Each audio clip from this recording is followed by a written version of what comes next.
ตอนเช้าพ่อแม่พี่น้องโอ้ยกำลังมาซอกแลนน้ำกำลังลงโอ้สมัยเขาก็บอกแล่มันรู้สึกฮอตพี่แล้วน้ำเนาะน้ำบ่ขึ้นฮอดคอพี่เธอเนาะยังอีกบ่อีกประมาณ2-3 เมตรจึงฮอดงาผมนี่น่ะ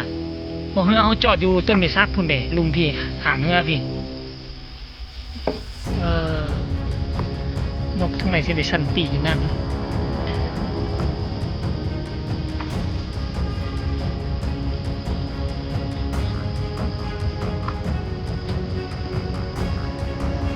สบายดีปักแจ๊กบ่แม่นพี่น้อง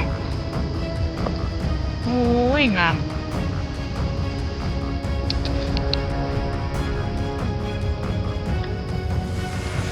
โอ้ยบ่เว้า